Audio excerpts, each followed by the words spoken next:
point in history that we should not rerun, which even though it feels like we are a little bit right now. So I'm not really on board with banning it, is what I'm trying to say. Stephen.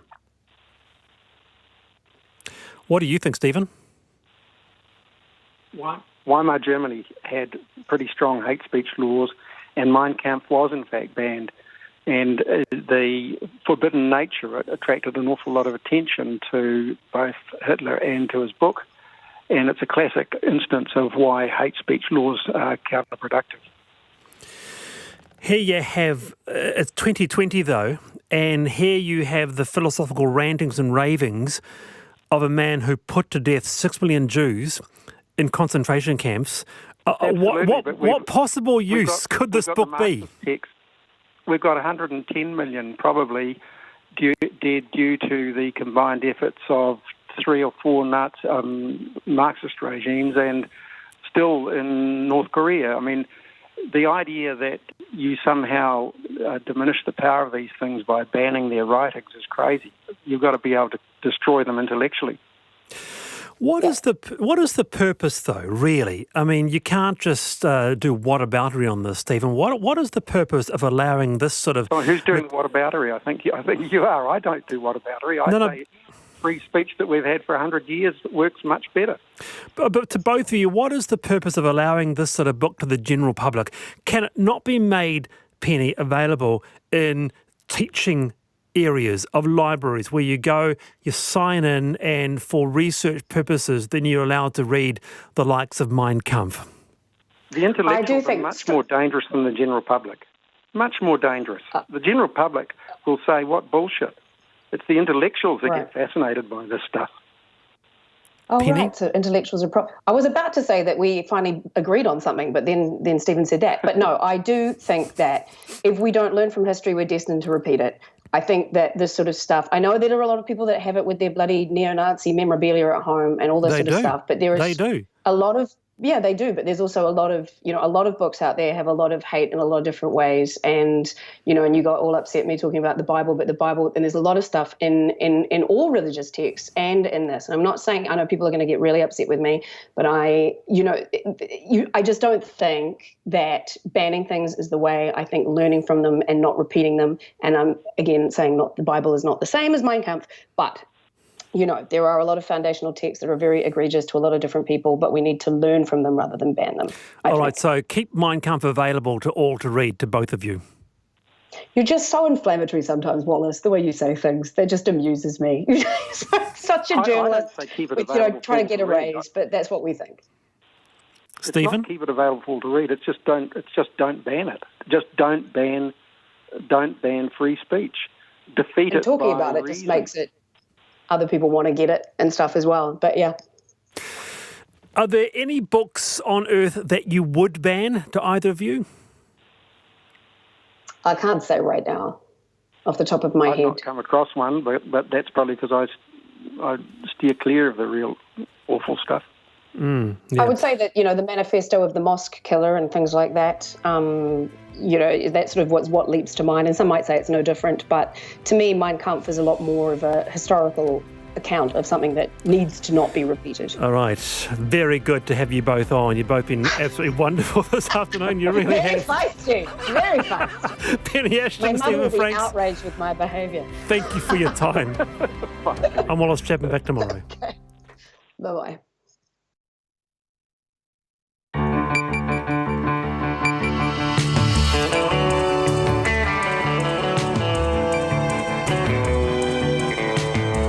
Whakarongo mai koe ki te reo irirangi o Aotearoa. This is Checkpoint on RNZ National. I'm Lisa Owen. E haere aki nei, COVID kills the party. The government bans any inside gathering over 100 people, weddings and funerals included. 8 more cases brings our coronavirus tally to 28. All of those newly infected are people returning from overseas. All 150 tests from Dunedin's Logan Park College are negative for the virus. New Zealand's travel warning reaches its highest level ever. Kiwis are told not to travel overseas anywhere because you might not get back. For those arriving home, some say the border checks are pathetic and don't go far enough. And details of the government's $600 million aviation package. RNZ News at 5. Kia ora ko Susana Leia tawa tēnei. The Health Minister, David Clark, has warned that anyone who flouts the new restrictions on gatherings could be fined or even imprisoned. All indoor events with more than 100 people present have today been banned. Dr Clark says rule breakers could be charged and, if found guilty, could be fined $4,000 or sentenced to up to 6 months in jail. They will face any legal sanctions that we are able to throw at them, and indeed, if they're going against the law, there are sanctions for them. David Clark says the new directive does not apply to schools, workplaces, supermarkets or public transport. The number of confirmed coronavirus cases has jumped to 28, with one person in hospital in Dunedin. Health officials today announced 8 more people have the disease. They are aged in their 20s to 60s and are in Auckland, Taranaki, Northland, Rotorua and Southland. Charlotte Cook reports. Despite the increase, the Director-General of Health says there is no evidence of community transmission. Ashley Bloomfield says they are tracing possibly thousands of close contacts spread throughout the country. He says none of the new cases are school students and all the tests from Dunedin's Logan Park High School have come back negative. This is Charlotte Cook. Cabinet ministers are meeting now for the latest briefing on COVID-19 and will consider the full range of government responses that could be needed. The Deputy Prime Minister Winston Peters says all possibilities need to be looked at, including whether the country's borders should be closed and a full lockdown imposed. Nationals leader Simon Bridges says today's move to limit mass gatherings is a positive step forward by the government, and it should now go further and close the borders to anyone not a New Zealand citizen or permanent resident. He says the EU closed its borders too late to stop widespread community transmission, and New Zealand can't make the same mistake. Meanwhile, Mr Peters says people have never before been told not to travel overseas, but it is necessary. The government has raised its travel advice to the highest level due to COVID-19. 80,000 New Zealanders are currently travelling overseas and 20,000 of them are registered with Safe Travel. Mr Peters says the travel ban is unavoidable. Well, these are very serious times and we've got to do the best we can to ensure we don't exacerbate the problem we've got by adding potential difficulties to it. So it's a very tough message. It's unprecedented, but we've got to do it. Winston Peters speaking as a Foreign Minister. A New Zealand couple stranded in Peru says government assistance is their only hope of returning home amid the pandemic. Bridget Pryor and her husband Thomas Giles were travelling in Cusco when they were given 24 hours to leave the country before its borders closed. Ms Pryor says there were no available departing flights and the couple are now quarantined at a hotel in Lima. She's calling on the government to rescue them. Our only hope of getting out of here at this point is if our government communicates with the Peruvian government, obtains permission and is able to arrange some sort of flight out. We're very happy to pay for that. We are no way expecting taxpayers' dollars to pay for our way out, but it's totally out of our hands now. New Zealander Bridget Pryor in the Peruvian capital, Lima. The New Zealand dollar has been battered this afternoon, falling to an 11-year low as it was caught up in the global sell-off by investors seeking safety. The Kiwi fell more than 2.5 cents against the US dollar to a low of 54.7 cents, joining the Australian dollar in free fall. It was also down against most other major currencies, including the pound sterling, euro and Japanese yen. The Kiwi has fallen 12% in the past couple of weeks. The New Zealand stock market has been in a steady decline all afternoon and has just closed down. It's 4 minutes past 5. 3 days out from the start of the second round of the ANZ Premiership, Netball New Zealand cannot confirm whether or not the three scheduled games will go ahead. Chief Executive Jenny Wiley is unsure what the Premiership will look like this season. The second round of the national competition is due to start on Sunday, but Wiley can't say whether it will go ahead behind closed doors or even at all. The entire competition is scheduled to be played on Sundays and Mondays in 14 different venues until mid-July. We're anticipating more advice to come in the later part of this week from the Ministry of Health, and once we know what that looks like, we'll be able to determine our next step. If the premiership does continue, it will be the only elite national competition currently running in New Zealand. However, rugby bosses are still hopeful of running a domestic competition involving the 5 New Zealand teams if the suspended Super Rugby tournament is cancelled as expected. Hurricanes Chief Executive Avon Lee says exactly what the competition would look like is still unclear. We're working on those details as we go. New Zealand Rugby have been really good in terms of their leadership. They're clearly working with SANZAAR, Sky, Players Association and the 5 clubs to work out, okay, what could this look like and can we produce a competition that's competitive and compelling. Avon Lee of the Hurricanes. That's the news. A public health message now from the Ministry of Health on how we can all slow the spread of the COVID-19 virus. There are some simple steps you can take. Wash your hands well and often. Use soap for 20 seconds, then dry. Cough or sneeze into your elbow. It keeps the virus off your hands so you won't spread it to other people. Stay home if you are sick. And be kind by checking in on the elderly and vulnerable and dropping supplies to those at home. We can all play our part in slowing the spread of the virus. Find out more at covid19.govt.nz. Now the short forecast from Met Service to midnight tomorrow. Western areas from Northland to Kapiti Coast, including Coromandel Peninsula, Bay of Plenty and Central High Country. Cloudy periods, isolated showers becoming more widespread for a time tomorrow, then gradually clearing.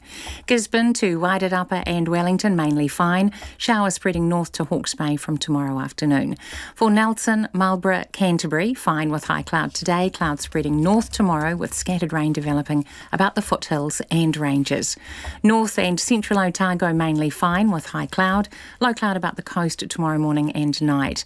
For the rest of Otago, also Southland, showers spreading north and becoming isolated overnight, then clearing tomorrow morning. Bulla, Westland and Fiordland isolated showers and a period of rain spreading north today. Fine tomorrow, high cloud increasing later in the day. Chatham Islands, cloudy periods, a period of rain tomorrow.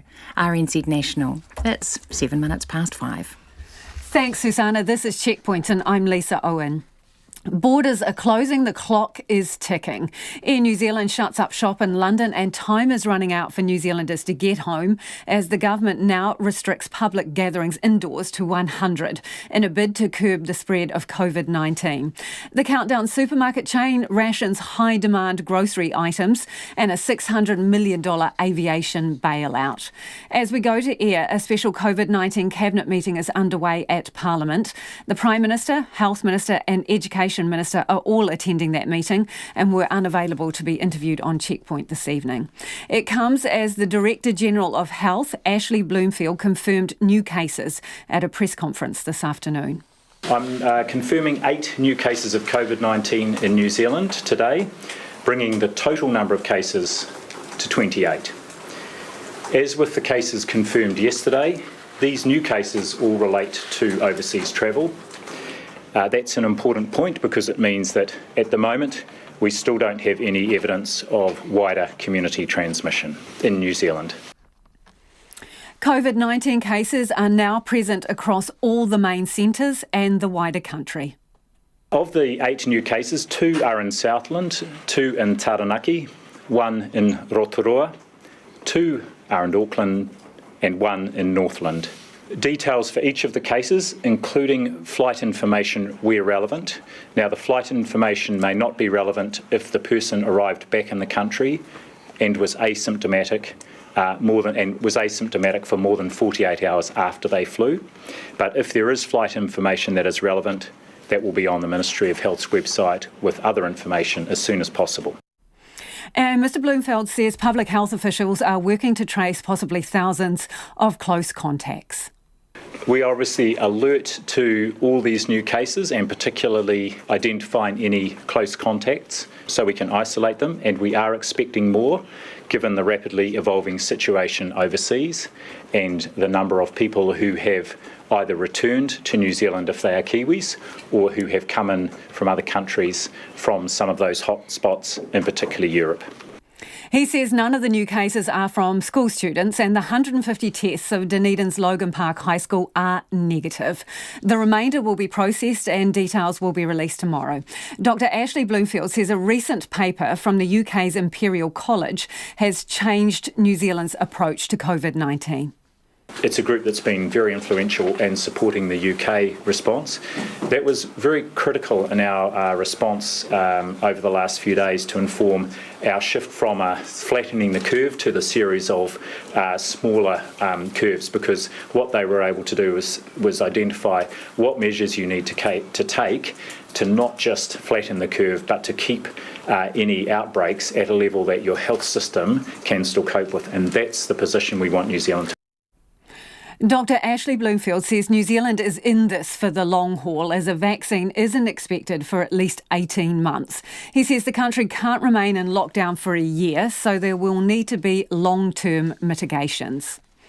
Any indoor gatherings of more than 100 people are banned from today, the latest measure in the fight against COVID-19. The new directive does not apply to schools, workplaces, supermarkets or public transport.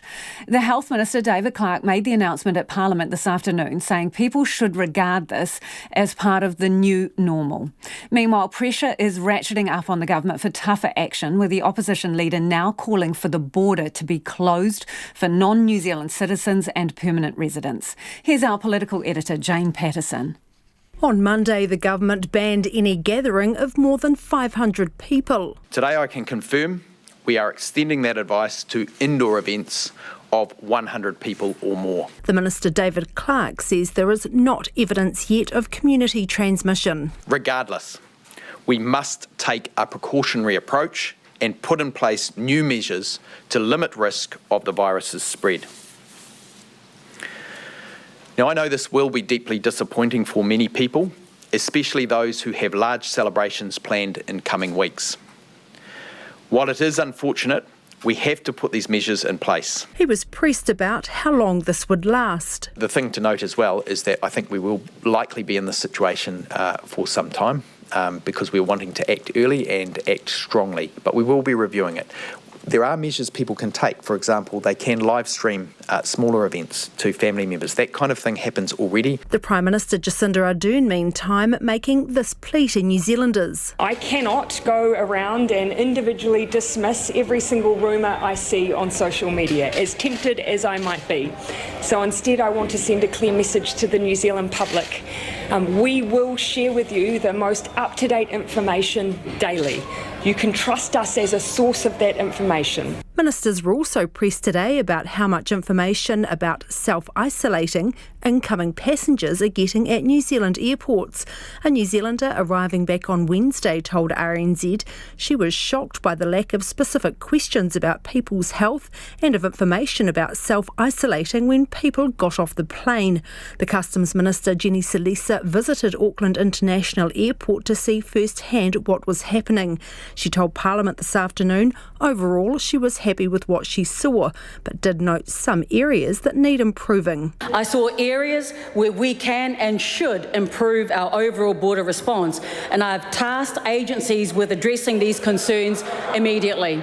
The Health Minister, David Clark, was also asked if he was satisfied with what was happening at the border. I've had reports in the period immediately following the announcement that some of the measures did not seem to be consistently applied, but Minister, the Honourable Jenny Salisa, has been up there and been through today, yesterday I believe, and made sure that those measures were in place. Sorry, it was this morning, I think. The consistent questioning, the provision of health advice and so on, that she would speak to that better than I, but it has been, people have been there inspecting and ensuring that the right measures are in place and are being applied. The National Party leader Simon Bridges says with cases of COVID-19 escalating around the world, New Zealand should close its borders to everyone except citizens and permanent residents. The Deputy Prime Minister and Foreign Minister Winston Peters told reporters the closure of New Zealand's borders will be discussed when Cabinet Ministers meet this afternoon. He says all the possibilities need to be looked at and consideration of them is imminent. Every day considered the latest details and latest facts, and today we have 8 more cases, all to do with travel, all 28 of them. And so this afternoon, full consideration with new information will take place. The government says it will continue to detain and deport anyone flouting the self-isolation rules, and anyone who ignores the ban on indoor gatherings of more than 100 people faces a fine of up to $4,000 or up to 6 months in jail. From Parliament for Checkpoint, Jane Patterson. For the first time, the government has raised its travel advice to the highest level, urging New Zealanders not to travel overseas due to COVID-19. Foreign Affairs Minister Winston Peters says anyone who still plans to travel out of the country is selfish and should reassess their plans for the greater good of everyone. Meanwhile, time is ticking for New Zealanders abroad to return home as the number of commercial flights dwindles and borders close. But some New Zealanders already stranded in remote locations around the world say government intervention is now their only hope. Katie Scotcher reports. New Zealanders travelling overseas were yesterday issued a stark warning. Come home now before it's too late. But for some travellers, that window of opportunity has already passed. Bridget Pryor and her husband Thomas Giles were in Machu Picchu when they heard international borders were shutting down last week. They immediately cancelled the rest of their 5-month holiday and started to plan a way home. But Bridget says when they were given just 24 hours to leave Peru, finding a way home became impossible. It was apocalyptic. Everybody was trying to get flights. We stayed up the entire night. We were just persistently trying to book flights online, but they just crashed. So then we turned up to the airport as soon as it opened at 4 a.m. the next morning. There were hordes of people there, and we managed to actually have one flight booked from Cusco to Lima. And when we got to the front counter, they simply told us it was cancelled. After 10 hours, the couple were given handwritten boarding passes and flew to Lima, where they planned to catch a connecting flight. But on arrival, they were told there were no flights and to go into lockdown. Thomas says they are now quarantined at a hotel. So we've been advised not to leave our rooms, but you can go once a day by yourself to the supermarket at this point to get food. However, rules seem to be tightening each day as the cases go up. Peru's borders will be closed for at least 15 days and all air and sea travel has been suspended. But its government is allowing some charter flights in to rescue tourists. With an increasing number of airlines cancelling international flights, Bridget is calling on the New Zealand government to help. Our only hope of getting out of here at this point is if our government communicates with the Peruvian government, obtains permission and is able to arrange some sort of flight out. We're very happy to pay for that. We are no way expecting taxpayers' dollars to pay for our way out, but it's totally out of our hands now. Roseanne McLeod is on board a Norwegian Seas cruise ship travelling around the Pacific. There are no cases of COVID-19 on board, but passengers are desperate to disembark and return home before borders close. But finding a place for the ship to dock is proving difficult. It was set to dock in Fiji and then Tahiti before both countries banned cruises in its waters. Passengers on board had already booked flights home from both locations before the ship was banned. It's now en route to Hawaii, and Roseanne hopes she'll be able to fly home from there. Yeah, I don't know if we get off that boat and we don't have flights. I don't know where we're meant to go. I really don't know. Are we going to be taken into a detention centre or something? I mean, who knows? I don't know. You know, the not knowing is probably the most stressful part of it. Foreign Affairs Minister Winston Peters says the government is working on plans to get all New Zealanders home, including possible mercy flights. Well, we've got to anticipate that if we've got a whole lot of people offshore who can't get home, they may be able to assemble in one place where we can get a plane to them and bring them home and go through all the security measures at the same time. What I'd say to a lot of New Zealanders that were saying, look, we don't want those 80,000 back. Put yourself in their shoes. They're New Zealanders, they're fellow countrymen and women, they're members of your family, and we've got to think bigger than that. Some New Zealanders overseas have been able to book travel, but whether they will make it to New Zealand isn't clear. Ruby Dean is in lockdown in Lanzarote, one of the Canary Islands off the coast of West Africa. She's managed to book flights home via the Middle East, but says she won't feel safe until she's home. I booked my flights, I think, yesterday morning, so Tuesday morning, and already I checked around midday, just checking that my flights were all going ahead, and the one from London to Qatar was cancelled and they had to they had to change my flight. So, like I say, I probably won't be calm until I'm, on New Zealand soil. The Ministry of Foreign Affairs says the COVID-19 pandemic is the largest consular response the New Zealand government has ever undertaken. It says it's advising hundreds of New Zealanders overseas each day. Mō te hōtaka o te ahiahi nei, ko Katie Scott Turaho. It is 5:20 and you're listening to Checkpoint on RNZ National. Just some news to hand. The Prime Minister will be holding a press conference at 6:05 and we will go to that live. But joining me now is the Director General of Health, Ashley Bloomfield. Good evening. 150 tests from Logan Park High School have come back negative. That must be a relief for you. Well, kia ora, Lisa. Yes, it is a relief, and I think it's reassuring for both those children and their families and the wider community, but it's also a really good finding for our overall response, because what it suggests is that having done this large group of tests in this community, there are no other positive tests, and it confirms, as we thought, that the transmission was the fact that the father had travelled overseas, and then inside the family setting there had been transmission to the son, and it's really good to get that reassurance. Let's talk about the restrictions that came in today on gatherings. 100 people is the number that you can have in an indoor gathering. What makes that the sweet spot? Well, in a sense, it's a number, and it's somewhat arbitrary, but it does give us something to aim for, everybody something to aim for, while still allowing reasonable size gatherings. And this is a number that a number of countries have used. Most who have implemented this sort of measure, it's been further down the track. So we're going earlier than, say, Australia or the UK at a similar point in time. And we think it's worth doing that now and working with that small number. Have you gone with it now because of the jump in cases over the last sort of 4 days?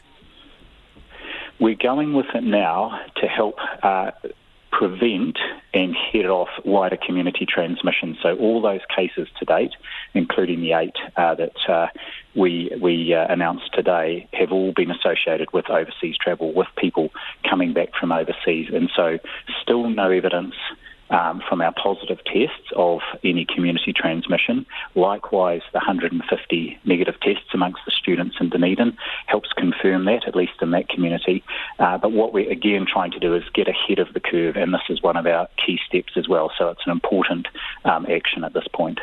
As you mentioned, those people who have been confirmed today with COVID-19, all travellers returning from overseas, there's been a lot of discussion about what's been described as slackness at the borders. Travellers not actually being directly spoken to, no public service announcement on flights. Are you satisfied with what's going on at the border? Could we do better, and how? Well, I am satisfied, and one of the things we've done just to check that is had a look at it again today. We look at it regularly, and look, there is a really clear process in place, including people required to fill out a card. They have to hand it in. That has to be signed off before they can even go through immigration. There are announcements, there are signs everywhere, and it's very clear to anyone coming into the country there is a requirement to self-isolate. So do you think passengers have any symptoms... Do you think passengers are overreacting, or...? Well, every now and then, right through the last, 60 days, there's been someone who said, well, we expected this, but we didn't see it. I know that because I've had colleagues, my colleague who's the head of customs was up there today. In fact, as she walked across from the domestic terminal to the international terminal, she asked every person who went past her and every person in the terminal if they knew they were to go into self-isolation and what was required of them, and they all to a person knew exactly what was expected. So in terms of the case numbers, we're up to 28 now. What are you anticipating in terms of the trajectory over the next few weeks? Well, what we are anticipating is that we will keep finding cases in people who have come back from overseas, and we want to find them. We want to find them early in their sort of tenure back in New Zealand, so we can do the self-isolation. So we expect further cases. We're doing much more testing now since these new restrictions came into place, and because of there being more areas overseas where people are travelling back from. So if I look at the 8 today, we've got people who have come back from from London, from the US, from France, from Cairo. And so we will expect to get more cases. And what we're really alert for, and our wider testing will find this, is if we have any community transmission, and then we know to ramp up the response even more strongly. But how many are you expecting? What is modelling telling you? Well, the modelling is only good insofar it tells you what you do if you don't do anything, or if you do certain things. What we've been trying to do, of course, is get ahead of the curve. And as I've said the last couple of days, we're thinking, what is it we should be doing in 2 weeks' time to head off a rapid increase? And then we do that today. And I think what you've seen today is that further restriction on indoor gatherings down to 100 people. So we've seen new cases yesterday, of course, and then 8 further cases today, and these are about the numbers we would expect to see, but we will hope as the number of people coming into the country declines, which it is, that those numbers will level off. But can you share with us what your modelling has told you about what we can expect in terms of peak numbers of cases? What are we talking about ballpark here? So we've got a final paper with some modelling in it, and it's going to be released publicly. I think that's tomorrow. But what I've been describing it as is the modelling tells you what would happen if you do nothing, and I've talked about that as an Aoraki, Mount Cook. Then we try to flatten it down to a Mount Marahoe, but what's clear now is that even that is too high. So the actions we are taking now is to try and keep our peak or our peaks below the level of the capacity of our healthcare system, and that's why you'll see all these very stringent and quite significant actions coming. So what is the capacity of our healthcare system? What is the capacity of our healthcare system then that you're trying to keep under? Give me some raw numbers here. What is the number of patients that you could cope with COVID-19? Well, I don't have a number on the number of patients, because what we also need to remember is that the healthcare system also needs to keep delivering care for New Zealanders with other health conditions. So what we're trying to do is, in effect, minimise the impact of COVID-19 on our healthcare system. So far, of our 28 cases, only 3 have required hospital care. The fourth one today, one of the people is going for hospital care, but the others are all now out of hospital. So what we're trying to do is minimise the impact on our hospital system, and that's where our actions are focused. So that modelling you're talking about, what are the numbers it's telling you to expect? So I don't have the numbers directly to hand. And again, what we're doing is looking at one of the most useful papers, and I talked about this in the stand-up today, came out from Imperial College London a few days ago, and that looks at what would happen in any country if you don't implement measures, and then how, if you implement measures, you can actually keep the numbers down, and that's what we're aiming to do. And I understand that, because you're aiming to get numbers below what your capacity is in hospital. So how many ICU beds do we have available to us in the public system right now? Well, at the moment, we've got around 170 fully staffed ICU beds. We also have high dependency unit beds. We have a large number of other beds that could be repurposed for ICU level care, particularly ventilating. So how many would you have available to you in total? I have a spreadsheet, but unfortunately I don't have it in front of me right now. But we've actually, if you look on our website, we've had some numbers up there for some time, but we're just re-looking at those to see how many ventilators we've got. We're also sweeping through. How many do you have ventilators-wise? Again, I don't have those numbers in front of me. I suppose what I'm asking you is, given what you know about what resources we have in our hospital system, are you going to have enough ventilators and beds, high dependency or ICU beds, to deal with the numbers you're anticipating that will come through and need hospital care? Do we have enough to go round, or will you have to ration that care?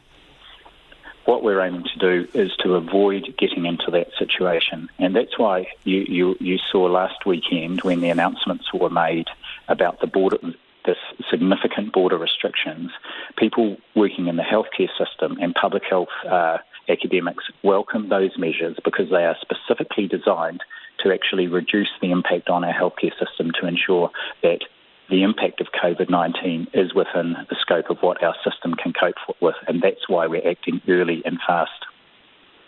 Can you tell me, how much does it cost for a COVID-19 test? I don't know the exact cost of the test, but what I can say, of course, is in the package that the government announced earlier this week, which included funding for the healthcare system. That is to cover the cost of both the test and the testing, so people won't need to pay if they go and get a test at the GP. So there's no barrier to testing. No, but I'm just interested in terms of the overall cost. So you can't give me just a ballpark figure for what that test costs the government, one test? To do in the laboratory, no, but I can get that information. It's not a hugely expensive test, but I can get the information. So how many of those tests do we have left? We have an ability to do quite a number, and in fact in the last 2 days we've seen the numbers increasing. But that's the numbers you're doing, isn't it? Yes. So I'm asking about the pool of tests that remain. How many tests unused do you have available to you? So it's not in terms of an actual test and having a number of tests. It's about the materials you need to do the test, which of course are swabs. You need the machines in your labs and then the reagent for those machines. So, of course, our job is to make sure we've got supplies of all those things to keep the testing going and ensure that we can test the right people. Are you looking at webcams for doctors to interact with patients that they should potentially be keeping their distances from? Yes, quite a bit of work going into that actually to help support primary care, in particular so they can do consultations for people who don't necessarily have COVID-19 but other conditions, so they can do more of those remotely. For example, if we've got older people for whom it's safer to stay at home, and if they've got chronic medical conditions and they need to talk with or get advice from the GP, then to be able to do that remotely is really helpful. So that's one of our work streams we're gearing up as well. And will they be prioritised to more remote areas, or how will that work? Oh, it would be anywhere really. And of course, one of the things we're really keen to do is ensure it's not just available in the cities, but it's available in rural areas too. When do you think you might be ready to roll that out?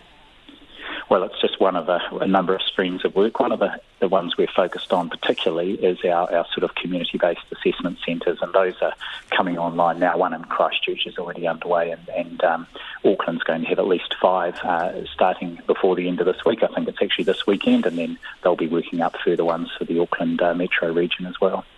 Really appreciate you joining us this evening. Thank you for that. That is the Director General of Health, Ashley Bloomfield.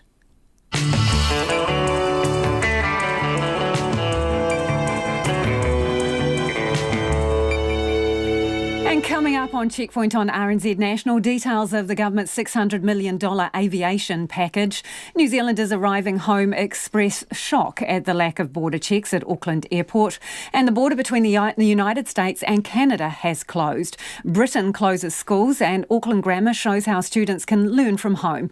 We would love your feedback. You can text us on any of this on 2101. You can tweet us at Checkpoint RNZ, or you can Facebook us Checkpoint, or email checkpoint@rnz.co.nz. Let's get to the headlines now with Susanna.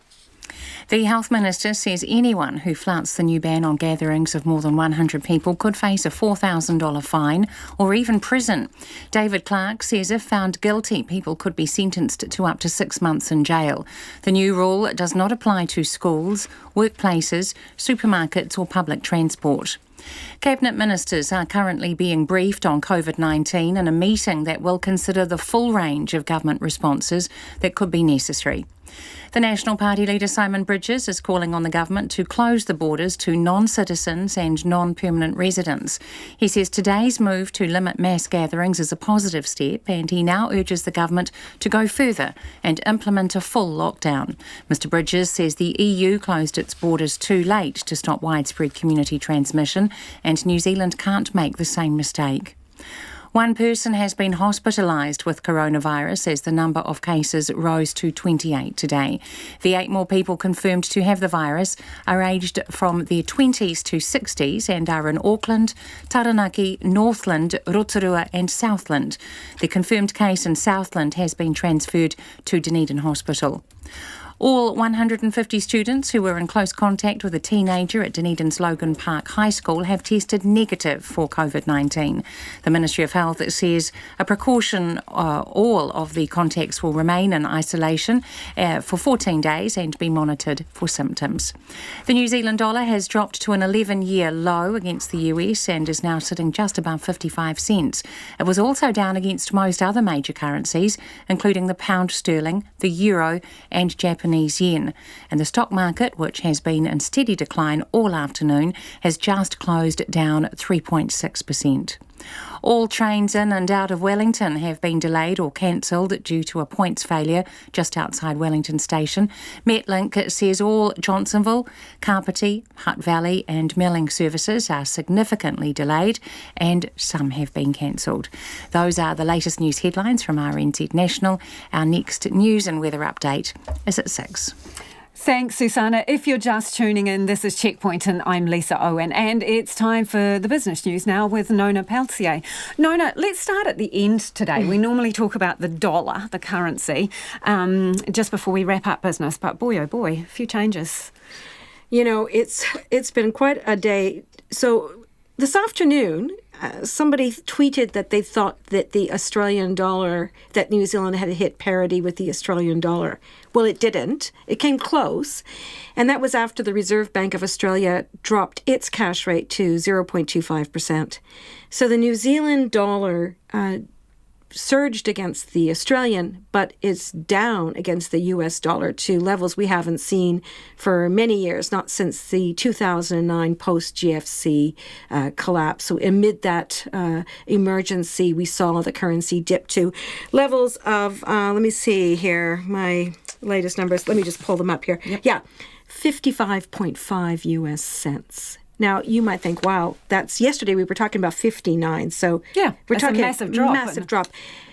But consider the Australian dollar here at, so we're at, 55.5. They're at 55.67 against the US dollar.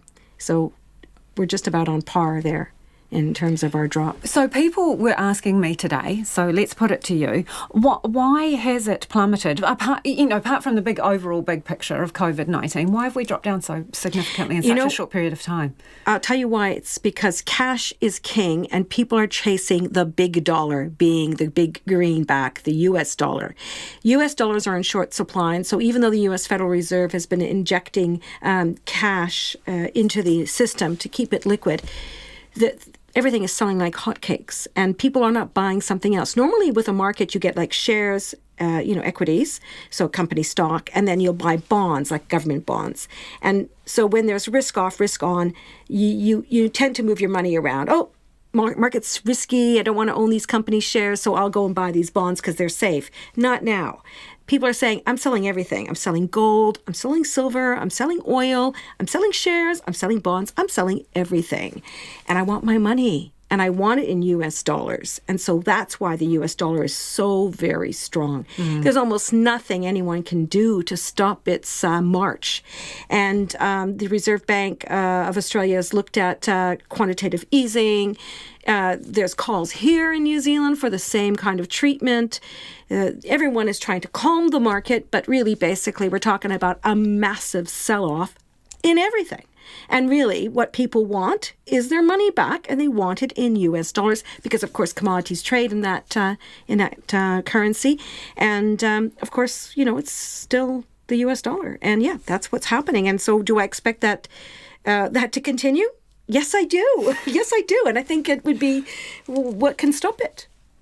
So then what else has been going on today that we need to know about? Every day Nona comes in with a swag of papers at the moment because there's just so much going on. And yet there's so little to say. I mean, it's almost the same story. Today I just wanted to say that the tourism stocks have continued to fall. Sky City, we talked about them yesterday, down 20% today, their share value. Tourism Holdings, we've talked about their steady decline, down another 31% today. And remembering that this is just today. That is just today. Just today. And, just back on the currency again, the Australian dollar has sunk to levels not seen for more than 17 years. We're back to levels seen in late 2002. The markets. So, the New Zealand Top 50 Index, it opened up like not too bad. Like we were up at one point, about 10 points.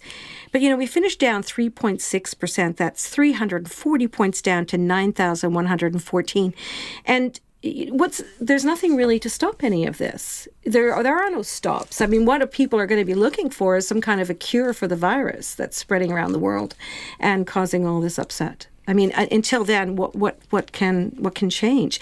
We had some GDP numbers out today, and they're historic, and it showed that the economy had slowed down again in the last 3 months of the year just past. It had been slowing steadily, really, since December 2016. So we finished up down about 0.5% on the quarter before, 1.8%, I think, on the year earlier, something like that. But it doesn't really matter. Those are really historic numbers. And now we're looking at a recession, for sure, almost certainly, for the first half. And then for the year, we're looking at a contraction of perhaps 3%, 3 to 4%. That's what we're seeing. Bank economists, all sorts, are saying, look, please put more money into the system. We need more money in the system. We need to make sure we have a liquidity. And this is going to be our story for a while. I don't see it turning around. And so I think people should brace themselves for continued volatility and turbulence and just wait it out. Speaking of turbulence, just before you go, Nona, obviously there was a halt on Air New Zealand trading and there's going to notice to the market. Has that happened yet? No, I haven't seen it. Okay. Not to say, hopefully I didn't miss it because there was a lot of other things to look at. Yeah. But we did get a notice from them earlier this week that they said they would come back to the market before the open or tomorrow. We don't know. It could be that they'll come back and say we need more time. We haven't heard anything yet, so we'll just have to wait and see. That's expecting something before the end of the week, perhaps. Yes. Well, we'll get something. What I don't know. Yeah. All right. Thanks, Nona. That's Nona Peltier with our business news today. And let's stick with the theme of business. Businesses in Rotorua who have lost almost all of their revenue as a result of COVID-19 say the government's stimulus package will mean they can keep key staff over the coming months. Business leaders met with the Prime Minister and Finance Minister in Rotorua today to discuss the ongoing economic effects of the coronavirus. They praised the support the government's giving, but say it's going to be a tough slog for a while yet. Our reporter Andrew McRae was there. Jeff Alexander works with Event Impressions, a corporate event design company. He says his business and the sector in general literally switched off overnight. 2.5 weeks ago, we were starting to see little signs of something was going on. Last Friday, basically, was Black Friday for us, Friday the 13th. 80% of our business was basically written off. And then this Monday was basically the other 20% is now gone. He says cancellations mean the next event isn't until July and a cloud hangs over that. That means his company is cutting back to the bone. Everything from cancelling power, telephones, right down the nitty-gritty. Everything is, we are trying to lower our costs as low as we can. Jeff Alexander says government help announced this week will probably allow his company to retain key staff, but not casuals employed for specific events. Takarua Mutu co-owns Multi-Day Adventures. We were really good right up until the effective closure of the borders, and in the last 4 days we've had 90% of our forward bookings for the next 6 months cancelled. So that's pretty catastrophic for that side. The educational tour company, that was back in January where we first saw the effects of that, and we've now lost all forward bookings for the year. So that company will effectively shut up shop for this year and restart next year, and that's significant. Taine Mahuta Forestry usually has a staff of 40, but is now down to 27. Director Winnie Geddes says the economic package means skilled staff will be retained. She says markets in China are showing signs of picking up, but it won't happen overnight.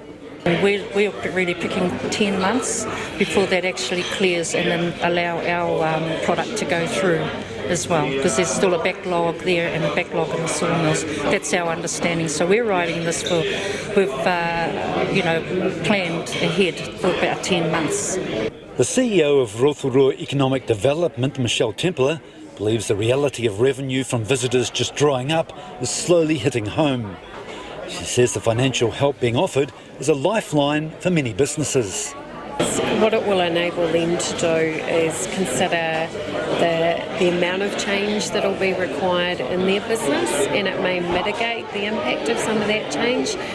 The Prime Minister, Jacinda Ardern, says she was heartened to hear from Rotorua businesses that the support package will make a real difference to them. It's giving them certainty, they can plan around it, and many commented on the fact that it meant they have been able to save their staff.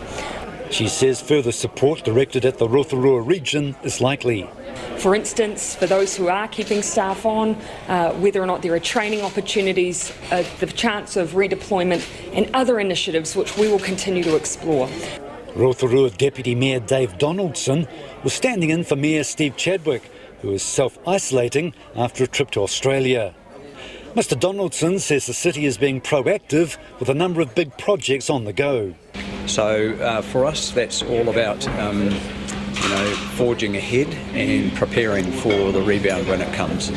Dave Donaldson is adamant Rotorua business will survive the COVID-19 crisis and says the city will become stronger for it. In Rotorua for Checkpoint, Ko Andrew McRae-Tene. Plans to halt all border fee increases have been welcomed by the aviation industry as part of a $600 million bailout for the sector. Transport Minister Phil Twyford revealed details of the relief package that was first announced on Tuesday as part of the multi-billion-dollar COVID-19 economic response.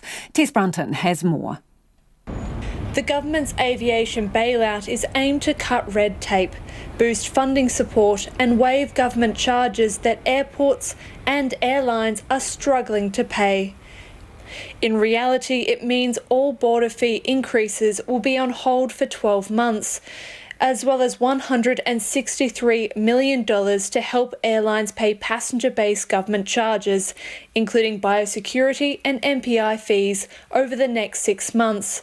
Transport Minister Phil Twyford says it's a 6-month holiday from the fees they'd usually pay. Several hundreds of millions of dollars. I can't put an exact figure on it. We've modelled significantly reduced passenger volumes for the 6-month period, and it comes to 200 million, so you could triple that or quadruple that. The sole provider of air traffic services, Airways, received a $70 million cut, while $37 million in Airways-related fees will be waived for airlines and airports for the next 6 months. Airways Chief Executive Graham Sumner says usually revenue is about $210 million a year, but that's likely to be slashed to $70 million. Without the government support, he says Airways may have been forced to fold as it's self-funded and state-owned. It was really the difference between staying in business and not. It's really just about funding our business until such time as we can recover and achieve our normal level of profitability. Airways has 800 employees. Graham Sumner says their future was at risk if the government didn't throw a lifeline. But the largest union for aviation workers, Air2, says the emergency package should have been more people-focused. Assistant National Secretary Rachel McIntosh says it is a responsible step, but it's still unclear what the money means for people's jobs. This includes New Zealand employees of Qantas and Jetstar, which are standing down 2/3 of their staff and halting their international flights. We have several hundred members working for those two airlines working in New Zealand. So to be stood down with no certainty, with no understanding of what the future might hold, that's something huge and deep for people, and people will have a variety of emotional and physical and practical reactions. New Zealand Airports Association Chief Executive Kevin Ward says costs of running an airport don't disappear just because the passenger numbers dry up. We need to maintain the safety of the runways and the rest of the infrastructure, and there are activities like airport fire services that need to carry on. Even if the number of flights reduces, you still need that capability there. He says the relief package will ease the pressure on airports. Independent aviation commentator Irene King says the package offers minor relief at best. This package that's been released so far is about paying money to ensure that government employees, including Airways, because they are all government employees, can be retained in their position in the face of not actually having a lot of work for these people to do. Phil Twyford acknowledges a fee waive won't keep airlines operating in the long run, but says it's a start and more is on its way. No, it's not enough. It's one thing that we can do, and it's what the airlines have asked us for. But, you know, it's like the broader economic picture here. We can't save every job. We can't save every firm.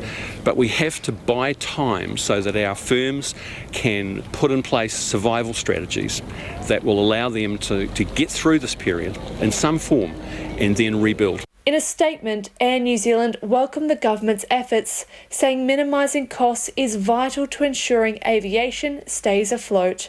In Queenstown for Checkpoint, ko Tess Brunton, tēnei. Schools throughout New Zealand are trialling students studying from home in preparation for a possible nationwide lockdown.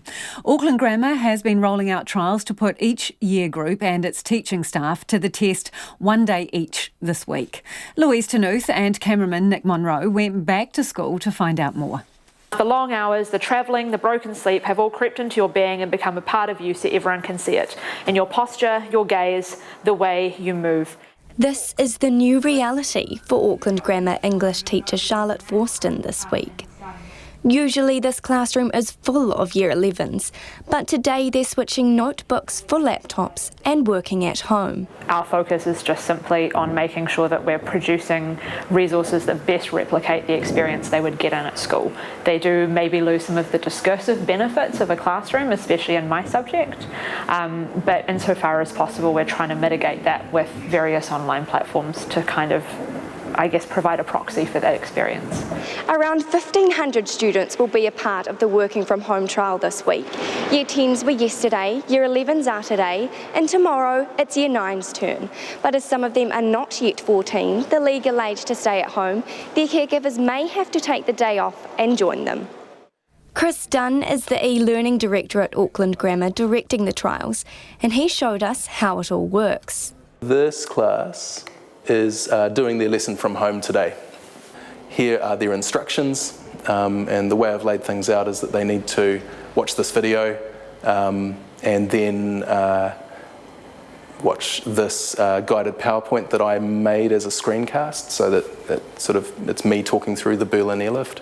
The day should be treated as normal, no slacking. Here yesterday, 120 logins. And what teachers are doing today is viewing those logins, scrolling down to the bottom of March 18th and checking their role against these kids so they can have a conversation with the kid. And yes, they do check who's on task. There needs to be an accountability. It's really important that teachers follow through with the classroom norms and that the expectation of work that happens inside the classroom on a normal day-to-day face-to-face interaction also happens here online. The work is there to do, but it can only be completed if they have the resources at home. A big one for me, I think, is the digital divide. Kids who don't have internet at home, for whatever reason, we need to be really proactive in that area. It would be fantastic to see direct targeted support for people in that situation so that we can ensure that our young learners have the tools they need in order to, get through all of this. So far, the trial has been successful for most subjects, but not all. Sarah Blewett is the head of art and technology. Subjects, she says, need to be hands-on. Students who are often put out of their comfort zone and trying new skills are less likely to try those skills when they're not with the teacher.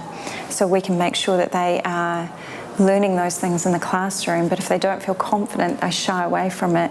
But I don't think anything will ever replace learning in the classroom. I think that is always the best opportunity for learning. And not everyone has space to create in their own home. I'd say 95% of all students are not well set up at home. It means clearing the dining room table, and that becomes their art area, and their parents and family have to work around them. I've heard of some families, when they're finishing folios and things like that, that they haven't seen the dining room table for about 3 months, or bedrooms kind of get overtaken, and so it is a subject that requires space. Looking ahead, if the COVID-19 situation gets worse, this could be the new normal for schools nationwide. Mō te hotaka o te ahiahi nei, ko Louise Tanuth aho. It is 8 minutes to 6. I'm Lisa Owen and you're with Checkpoint on RNZ National. We're keen for your feedback on COVID-19 or any of the other things we've discussed on the program this evening. You can text us on 2101, tweet us at Checkpoint RNZ or email checkpoint@rnz.co.nz. If you're a traveller that has arrived back today, I'd like to hear what you think of the border checks and information that you were given when you arrived. Because New Zealanders arriving back in the country from overseas have described the border checks for COVID-19 as pathetic and want more scrutiny for those headed home. Everyone flying home is now required to self-isolate for 14 days. The 8 new cases of coronavirus confirmed today had all been travelling and recently returned from overseas. Passengers touching down at Auckland Airport say the attitude of customs and health staff was casual, with no urgency placed on the seriousness of the situation. Nita Blake-Person reports. When Jackie Harkoff arrived at Auckland Airport from Brisbane last night, she'd been expecting to be grilled over her preparedness for COVID-19. I feel confident enough that the government maybe have a handle on it until I walked in last night. Instead, health officials gave her a one-page rundown on self-isolation and a card with information to contact the Healthline if she felt sick at all over the next month. It needed to be enforced upon us, the importance of this, by someone speaking to the group, because we'd all been together in quite a small plane, and so it was even more important under those circumstances that there was somebody standing on a platform in the room telling us that these are the things that are about to happen and this is what you must do. It was like a casual walk up the road and having somebody pass out pamphlets to you, and you had to ask a question what it was all about.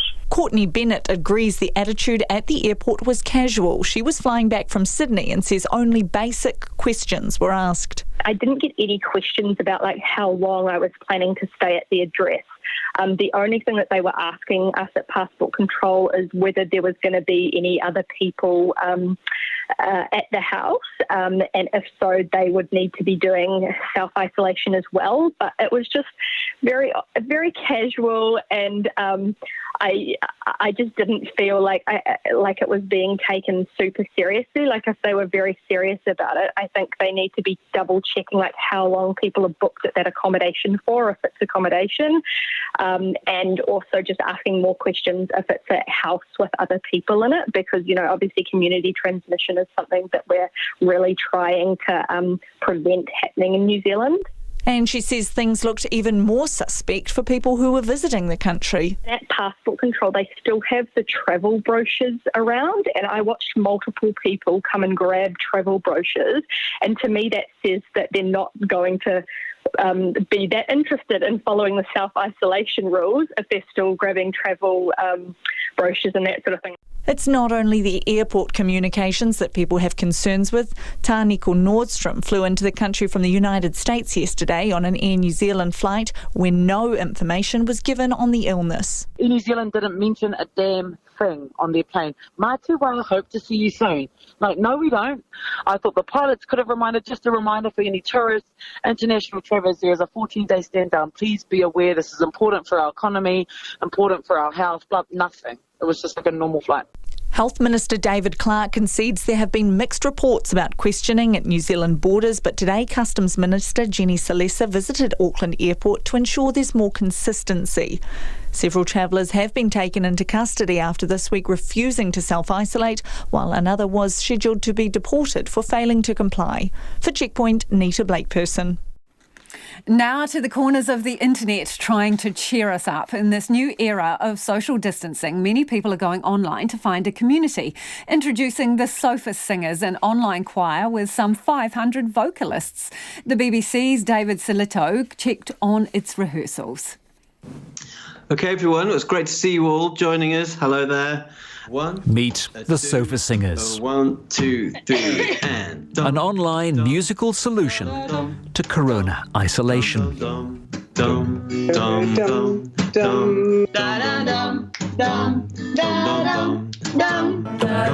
Across the UK, Europe to America and Africa, a new global chorus. And this is just a fraction of them. There's page after page. There are 500 sofa singers, all at home, all in isolation, and all singing together. So darling, darling, I beamed from ear to ear. It was a thing of beauty. It was really heart-opening. As someone that can't sing, I absolutely love it, even though it fills me with fear. And the inspiration for James Sill's new online collective choir, the Balcony Singers of Italy.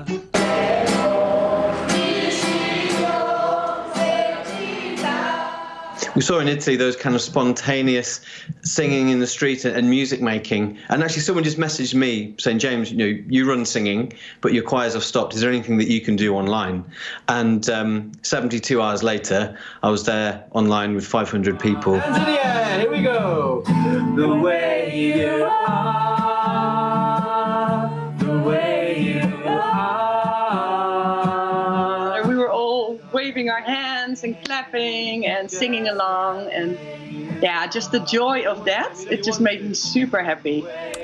So we might not be able to be together, but we can still sing together.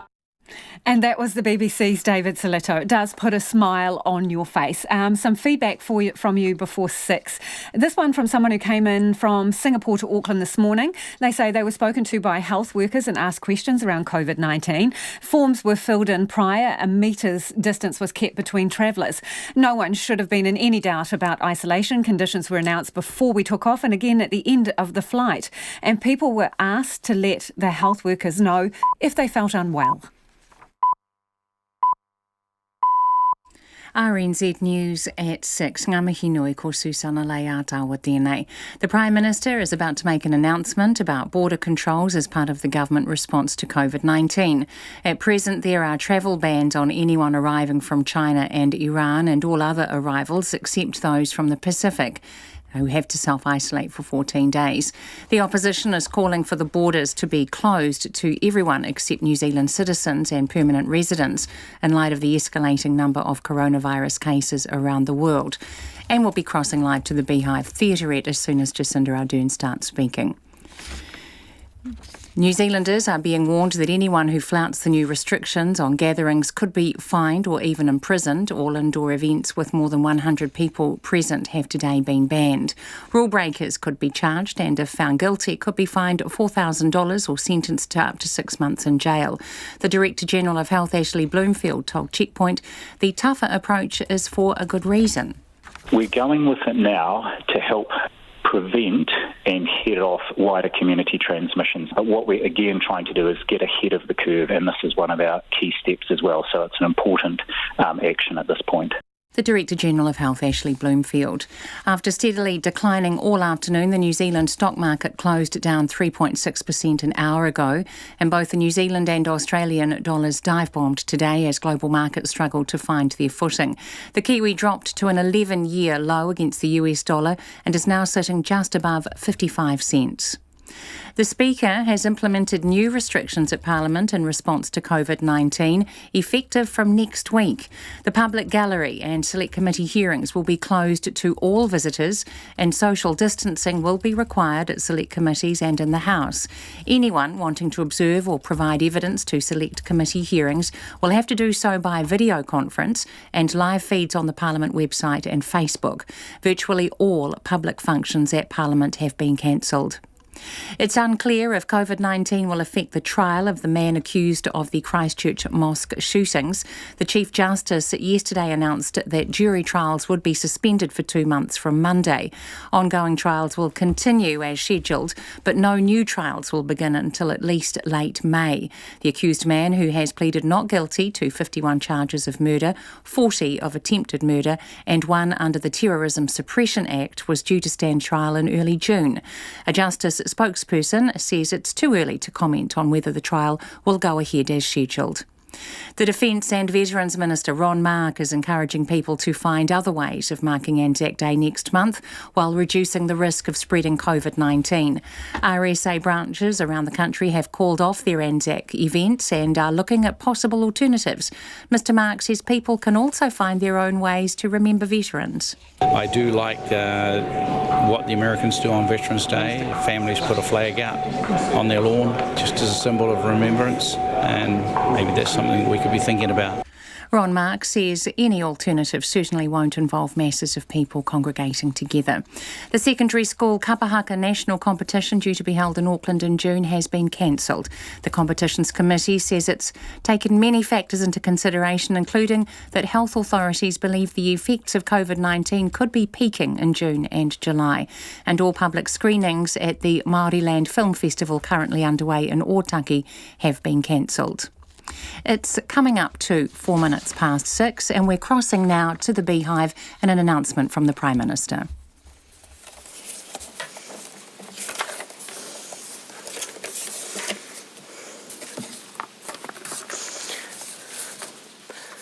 Good evening.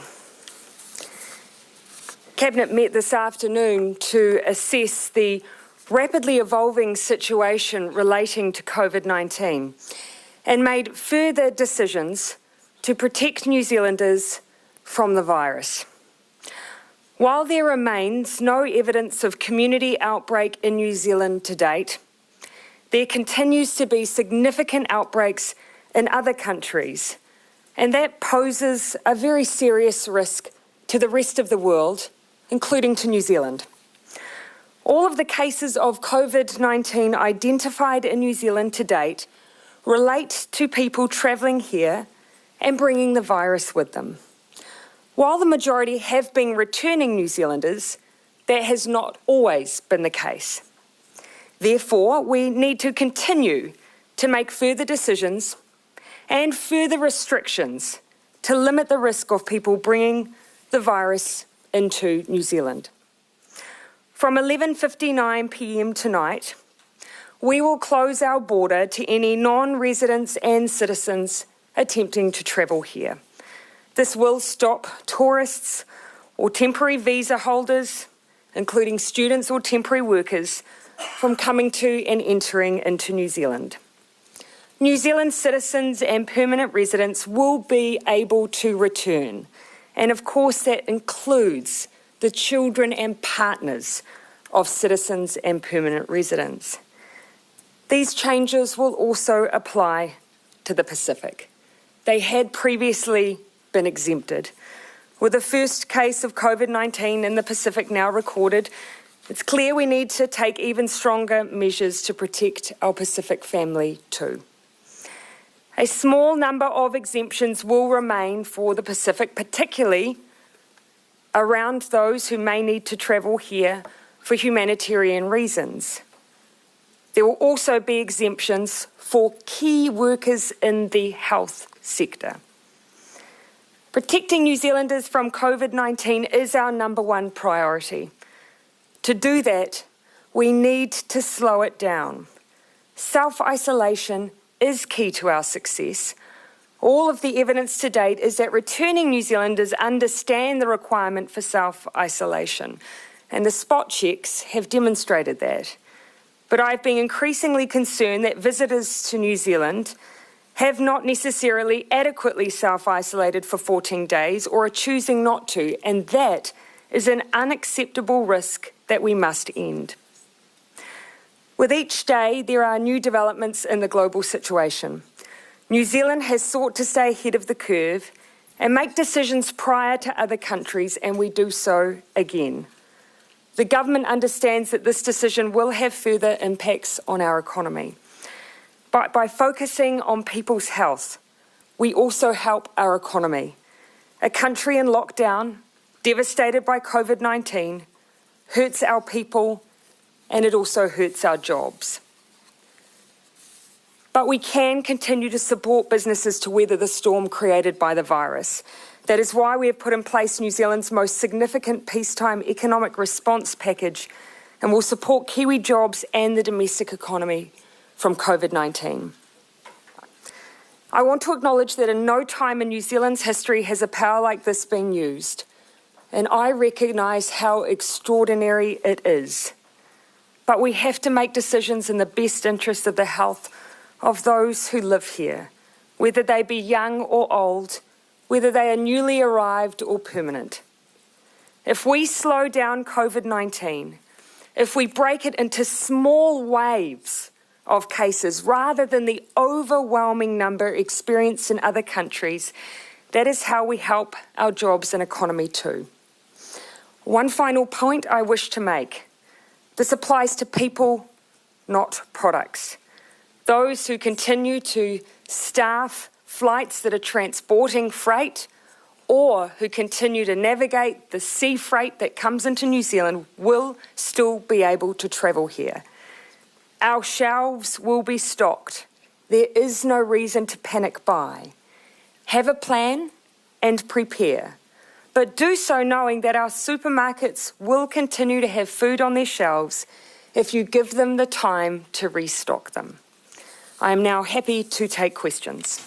How long will this last for? We'll continue to review these border restrictions along the same timetable that we set when we announced them on Saturday, and that was on a 16-day rotation. Was this decision made in consultation with the Australian government? Because Scott Morrison has announced the same restrictions in just the past 30 minutes. I notified PM Morrison as soon after exiting the Cabinet meeting. We made the decision between 4 and 5 o'clock today, and I notified him as we exited Cabinet. Were you aware of his decision? No, I was not. What about tourists who are already in the country? What will this mean for them? Essentially, those who have travelled here, I continue to reinforce with them they must self-isolate.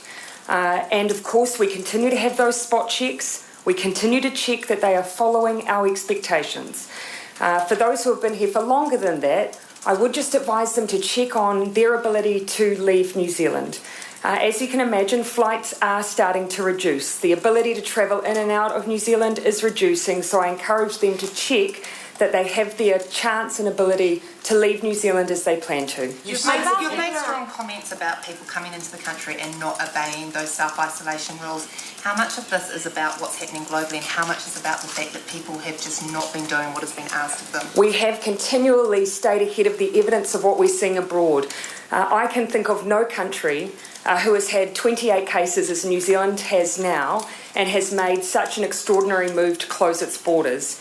Our success so far has been in moving ahead of where we may anticipate being, acting early, acting decisively, and we continue to do so. So that has been a primary consideration. But I too have seen concerning reports of people flouting our expectations. As I said from the beginning, we are a country that likes to welcome visitors, that likes to welcome tourists, but we expect them to follow the rules that we've set.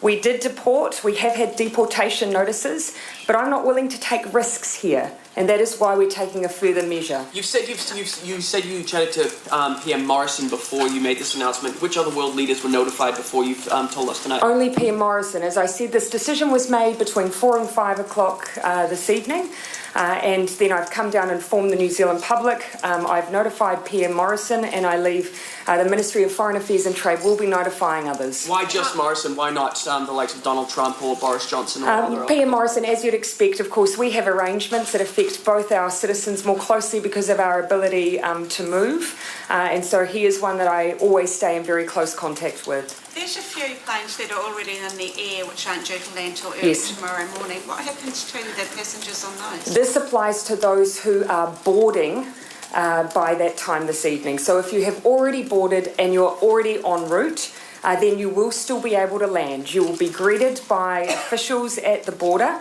I have had a minister on the ground at the border this morning. I'd heard reports I was not satisfied with around the way the border was operating.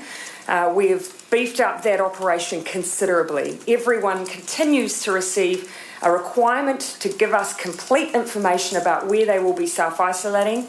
They will be checked in on by Healthline, and some may get a visit for a spot check, as some already have by the New Zealand Police. What was it that you weren't satisfied about from the report back from the Minister? Was it that people weren't being notified properly? I wanted more intensive questioning at the border. I wanted conversations to be happening so that people fully understood their expectations. Now, of course, that will be happening only with returning New Zealand citizens and residents because I have simply removed the risk. I'm not willing to tolerate risk at our border. That is where predominantly our cases are coming from. Whilst we will continue to have cases in New Zealand as we continue to test New Zealanders with symptoms who have come home, We must slow down the transmission in New Zealand. Why didn't you do this on Saturday? You'll remember on Saturday we were, other than Israel, the only country in the world to have made that move. And we continue to make moves with a much smaller number of cases than any other country. Countries around the world right now who are putting in place border restrictions have massive outbreaks. We are making these moves with 28 cases. We continue to move ahead of what is happening with our borders, acting early, acting decisively. How confident you have the balance right between acting early and not taking measures that are going to affect the economy disproportionately? And this is continually the issue that we need to balance. But the decision Cabinet has made is that a country devastated by COVID-19 is an economy devastated by COVID-19. If we manage to slow down the transmission of this virus in New Zealand, that is how we best protect jobs and the economy. Because of this tight deadline tonight, are you going to, is it inevitable basically that there will need to be mercy flights in order to get people home who are still overseas, who will not be on planes in time? Keeping in mind there will continue, of course, to be returning New Zealanders. There are some who may be midway through their travels and recognise that flights around the world are diminishing, and so they're seeking to return home. So the likes of Air New Zealand continue to bring New Zealand citizens back, and so some of those flights will be available. I believe Qantas and Jetstar have given an indication that theirs will end near the end of March. So there are flights, but they are diminishing. But because And that is Prime Minister Jacinda Ardern announcing that as of 11:59 tonight, New Zealand borders will close. Nobody other than New Zealand residents or permanent residents will be able to return. Citizens can come back. Visitors will no longer be allowed into the country from 11:59 tonight unless they are already in the air and flying here by that time this evening. Let's go now to our political editor, Jane Patterson, who's joining us live from Parliament. Jane, the Prime Minister has acknowledged that these are extraordinary times and this is an extraordinary decision. This is a huge move on behalf of the New Zealand government, and we heard there when Ms Ardern was being questioned that Australia has just moved to put in very similar controls on their border. When you look around the world, there are really varying states of border controls. Canada, of course, shutting down its borders, but this really does put New Zealand right up there in terms of putting that fence around the country to stop any international travellers coming in from basically midnight tonight. And as you heard the Prime Minister being questioned, we've heard reports this week of international travellers arriving, being required to self-isolate, but not always seeming willing or keen to do that. So I'm sure that was a factor in their decision as well. Can we afford to keep letting people in? And we don't know that they're going to self-isolate for that required 14 days. She has mentioned the fact that, well, this is going to have an impact on our economy, but what, health is more important at this point? That's right, and I think what you will have seen since that announcement on Saturday, that actually the number of international travellers would have really started to die down or trickle down. Now, this will obviously put a full stop on those numbers. It'll be interesting to know the difference between the mix of New Zealanders who obviously will be trying to get home from all around the world and actually how many international travellers are continuing to come in. There are humanitarian exemptions, but I would say that would be an incredibly high threshold. Also, dependents and children of New Zealand citizens and permanent residents will also be allowed in the border, be allowed across the border. Also, I think very noteworthy in this announcement is that Pacific Island people will now be included effectively in the border control. If you remember in the initial announcement, people from the Pacific were basically given an exemption, a recognition of the close relationship and the any protection New Zealand could offer, but that door has been closed. The people from the Pacific will be treated as anyone else under this new border shutdown. The Prime Minister also mentioned the fact that she had been uncomfortable with reports about what was going on at airports with people landing. Says she sent a minister out there to check it out. That's right. So Morning Report this morning, we heard a woman who was shocked at what was happening at the airport when she arrived. She talked about really no consistent advice being given, that people seemed confused, that if people didn't have good English, some appeared not to really know what was going on or understand the requirements. Now, this came up in Parliament this afternoon. The Customs Minister, Jenny Salesa, said she went out to the airport this morning to see what was going on, and there were, quote, some areas for improvement. That was reiterated by the Health Minister, David Clark. Now, I imagine this would have caused alarm, because that is the protection point. That is the point at which anyone arriving into New Zealand is supposed to be questioned very closely about their symptoms or travel history, very specifically given self-isolation guidelines and expected to follow it. Now, if that whole process, if there were holes in that process, that would have caused ministers a great deal of concern. Again, I'm sure that all of that would have fed into this decision this afternoon. Thanks for joining us. That's our political editor, Jane Patterson. And also in the studio with me now is our health correspondent, Rowan Quinn. Rowan, how does this closure of the border fit into what we've seen with the cases that are arriving in New Zealand? Well, we know that all 28 now, so it's a number that's actually escalated quite a lot in the last couple of days, they're all overseas related. So we've had at least one that was transmitted in New Zealand, but it was between family members of someone who had been overseas. So what the Prime Minister is saying is that this is all part of their plan to protect New Zealanders, and that so far it seems that the cases are coming from overseas. And so by closing that border down even further, the plan is, I guess, to keep it out. And she's saying there that it's perhaps easier to track New Zealanders, that she said she's going to beef up the questions that they're asked when they arrive at the border. She said, as Jane mentioned, that she was unhappy with some of the behaviour of overseas tourists, and she's saying that they were, I think, flouting expectations were the words that she used. And whereas she feels that New Zealanders, by and large, were actually complying with the expectations to self-isolate for 2 weeks once they got here. Yeah, so she said it was an unacceptable risk that she felt she needed to put an end to, and she is wanting, again, her words, more intensive conversations and questions at the border. That's right, and we know anecdotally that people have been saying that they felt they were kind of coming back into the country and not seeing a lot of questioning, that there was a sign here and there or a very casual conversation. And as Jane said, her minister's also saying the same thing now. So but I think also the other thing is that same language that they've been using for a few days now, the government, of slowing this virus down, of stopping the risk and protecting New Zealanders, is the language that they're using. And there's been a bit of a shift in I guess how they see it playing out. Initially there was a lot of talk at the start of the week of flatten the curve so that we didn't have a huge surge. Prime Minister even had a graph of She did of the curve, yeah. And now that's changed to perhaps they're saying multiple peaks of the disease. So I guess it's lots of little curves is the way, and that's come from some overseas evidence that suggested that might be the best way that a health system like ours can manage this disease.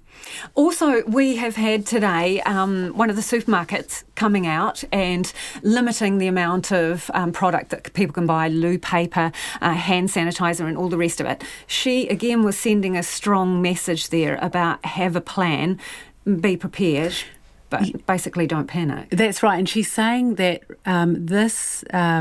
these restrictions, the new very tough restrictions that have come in, apply to people, not products. So anything that New Zealanders need from overseas will still be coming in, she says. Although, as you've covered on Checkpoint, we know that some things actually do come in by flight. So passenger, 65% of pharmaceuticals, medicines come in by passenger plane. Exactly, and they're obviously very important. So if there are fewer planes coming in with fewer tourists coming on board, then you have to wonder how that will impact upon that supply. But as far as shops are concerned, she's saying the shelves will be stocked. The Prime Minister saying be prepared by all means, but don't panic, don't hoard, don't overstock. Okay, so there was a good bit of news today, which was the tests of the 150 tests that were being done at the Dunedin school. Yeah, 150 of them all negative. So that's great news for the community down there in Dunedin, because of course that's a lot of people, and then their contacts are a lot of people. I guess it's good news that as well, that perhaps the suggestion that the child, there was a child there whose father had contracted COVID-19. He obviously wasn't able to pass that on to his fellow pupils and a lot of contacts, which you would expect in a school. But they are still being self-isolated, so there is still some care being taken about those 150. Even though they've all come back negative, they'll have to self-isolate for 2 weeks. Thanks, Rowan. That's Rowan Quinn, our health correspondent. And just to reiterate there, from 11:59 this evening, the borders to New Zealand will be closed to all non-citizens and people who are not permanent residents. So travellers, foreigners will not be allowed into the country from 11:59 tonight. Those planes already in the air will be allowed to land, and those people will be met and warned at the airport about the requirements around self-isolation. Prime Minister saying that she was not prepared to continue on with an unacceptable risk, and that the health of New Zealanders comes first. The border between the United States and Canada has closed in a bid to slow the spread of the virus. All non-essential travel will be banned, but trade will continue across the almost 9,000 kilometre border. It's the longest in the world. US President Donald Trump has also reimposed a Korean War policy, giving him the authority to order businesses to provide supplies deemed necessary for national defence. The ABC's Catherine Diss has more. Just before we get to questions, I'm supposed to model healthy behaviour. I'm going to go grab my coat and I'll be right back. Spring might have arrived in the Northern Hemisphere, but the border between the United States and Canada just froze over. And we have agreed that both Canada and the United States will temporarily restrict all non-essential travel across the Canada-US border. The Canadian Prime Minister Justin Trudeau announced the ban, which would affect tens of thousands of people who cross the border every day. Restrictions, he says, would remain in place as long as needed, but the flow of trade would continue. We'll be able to ensure the smooth flow of goods and essential materials and medication across the border. That is something that we remain committed to. Thank you very much. Now calling himself a wartime president, Donald Trump announced new measures to bolster national security. I would like to begin by announcing some important developments in our war against the Chinese virus. We'll be invoking the Defense Production Act just in case we need it. It can do a lot of good things if we need it, and we will have it completed, signing it in just a little while, right after I'm finished with this conference. I'll be signing it. It's prepared to go. The Act, first introduced during the Korean War in the 1950s, gives the President the authority to order businesses to provide supplies deemed necessary for national defence, take control of the civilian economy so that critical materials in short supply are directed towards defence, and establish regulations to protect the nation. It will most likely be used to source face masks and ventilators, which have so far been in short supply. And while he tried not to apportion blame for the pandemic on any one country, the President was clear where it came from. Why do you keep using this? A lot of people say it's China. racist. It's not racist at all. No, not at all. It comes from China. That's why. It comes from China. I want to be accurate. So far, none of the measures taken have calmed the markets. For the fourth time in a little over a week, stocks fell more than 7%, triggering an automatic cut-out measure to halt trading. The ABC's Catherine Diss reporting. The UK has stepped up its response to the coronavirus pandemic by ordering schools to close by the end of the week. The British government had been trying to avoid such a drastic move, but Prime Minister Boris Johnson says the experts now say it is the best way forward. The death toll there has increased by almost a third within 24 hours to pass 100. The ABC's Samantha Hawley has more from London. In the UK, they could resist it no longer. We think now that we must apply downward pressure, further downward pressure on that upward curve. Schools kept open until now will shut on Friday, and there's no definite date they'll reopen. The Prime Minister, Boris Johnson. They will remain closed for most pupils, for the vast majority of pupils, until further notice. That could mean until after the summer break in September. School closures had been resisted in part because of the impact on medical workers who'd be forced home. Now some schools will be used to help them with childcare. We therefore need schools to make provision for the children of these key workers who would otherwise be forced to stay home. The Education Secretary is Gavin Williamson. The scientific advice shows that these settings are safe for this small number of children to continue attending, but asking others to stay away will just go towards helping us slow the spread of this virus. After first taking a hands-off approach, the UK seems to be following in the footsteps of its European counterparts, although there's no shutdown yet. We keep everything under continuous review and we will not hesitate to bring forward further and faster measures. Belgium has become the latest nation to restrict its citizens to home, banning non-essential movement. Its Prime Minister is Sophie Wilms. Il a donc été décidé lors de ce Conseil national de sécurité. The Belgian National Security Council has decided to take more severe measures, she says. Civilians are obliged to stay home in order to avoid as much contact as possible outside their close family. More than 250 million Europeans are in full or partial lockdown now. In Spain, they stood on their balconies and banged pots to demand former King Juan Carlos donate millions he received from Saudi Arabia to the health system. Germany too looks set to shut down, joining Italy, Spain and France in closing schools and ordering people not to leave their homes unless essential. The Eurovision Song Contest was among the latest events to be cancelled. And that is all we have time for this evening. Thanks for joining us. Don't forget you can check out all our stories online and we'll be back tomorrow. RNZ News headlines at 6:30. The Prime Minister has announced the closure of the country's borders to all non-citizens and non-permanent residents, including people from the Pacific, from midnight tonight.